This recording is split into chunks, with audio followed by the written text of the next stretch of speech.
Okay, here's a wild thought. What if I told you that with all our amazing technology, all our science, all our data, we've actually forgotten how to think? I know, it sounds kind of crazy, but that's the radical claim from the German philosopher Martin Heidegger, and that's exactly what we're going to unpack today. And here it is, right from the man himself. The most thought-provoking thing in our thought-provoking time is that we are still not thinking. Just let that sit for a second. I mean, he said this back in the 20th century, the age of huge scientific breakthroughs. It feels like it goes against everything we think about ourselves, right? So what on earth could he have meant by that? Yeah, that's the big question, isn't it? I mean, just look around. We are drowning in data. We have AI, supercomputers, unbelievable scientific discoveries happening all the time. Our whole lives are about calculating, analyzing, solving problems. If that's not thinking, then what is? Well, get ready, because Heidegger is about to completely flip our definition of that word upside down. All right, so to get a handle on this, here's our game plan. We'll kick things off with his big, provocative claim.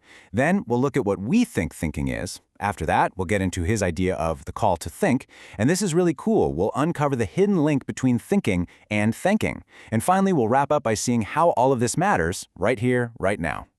Okay, let's dive into part one, that thought-provoking claim. We've really got to wrap our heads around this paradox. What is Heidegger even talking about when he says the modern world has stopped thinking? So for Heidegger, this wasn't about smartphones or the internet. He saw this coming a long, long time ago. He said that as technology started to take over, we started to see everything, and I mean everything, from forests and rivers to other people, as just stuff, resources to be used, managed, and optimized.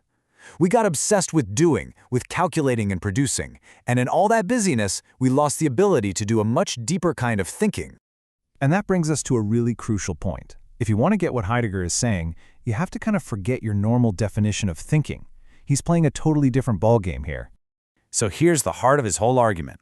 On one side, you've got what we'd normally call thinking. He calls it calculative thinking. Logic, analysis, problem solving. It's active, it's all about getting things done, imposing our will, but then on the other side is what he calls meditative thinking. And this is basically the opposite. It's about being receptive, being attentive. It's not something we do, it's more like a way of listening to the world. Which leads us to another one of his bombshells. Science does not think. Now again, that sounds like a major diss, but it's really not. Heidegger had huge respect for science. What he's saying is that science is the ultimate master of that first column, calculating, measuring, representing. But it doesn't do the other kind of thinking. It doesn't ask the big fundamental questions about its own existence, about why things are the way they are. Okay, so if thinking isn't what we usually think it is, then what is it?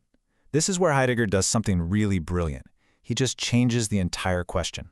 See, he says we've been asking the wrong thing all along.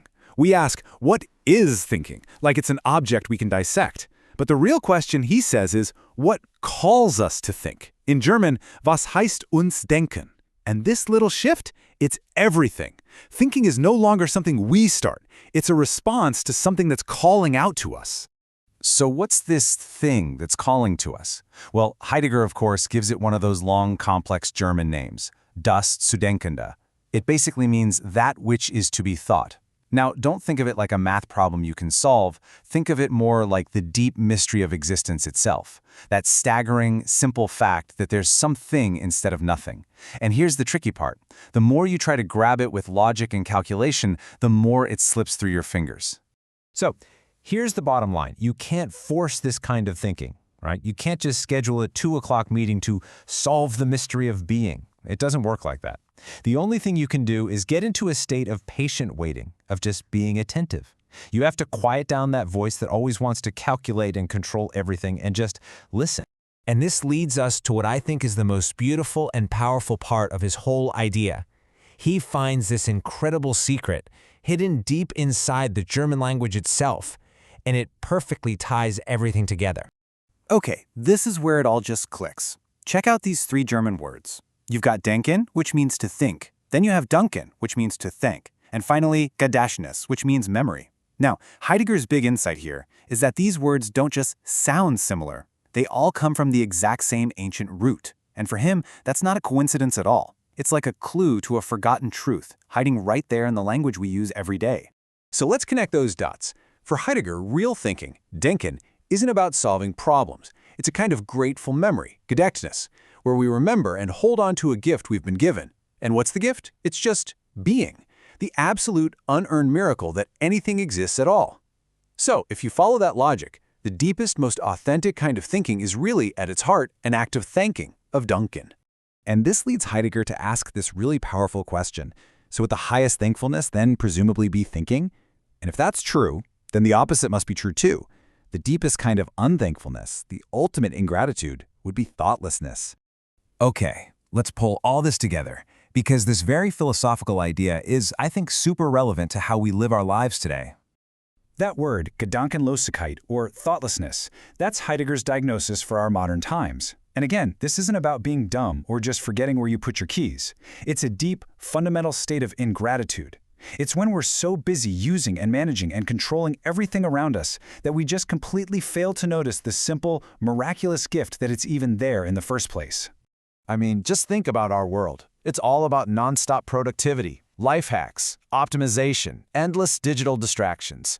We're always calculating, always doing, always swiping to the next thing.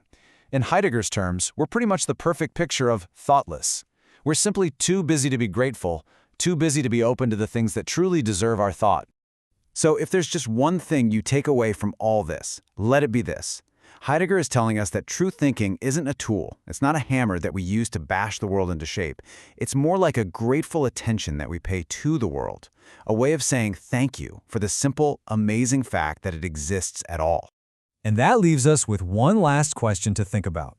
In a world that is constantly demanding action, constantly pushing us to calculate the next move, a world that basically screams at us to never ever stop, what would happen if we just did? What might change for you, for all of us, if we just took a moment to stop, be still, and think?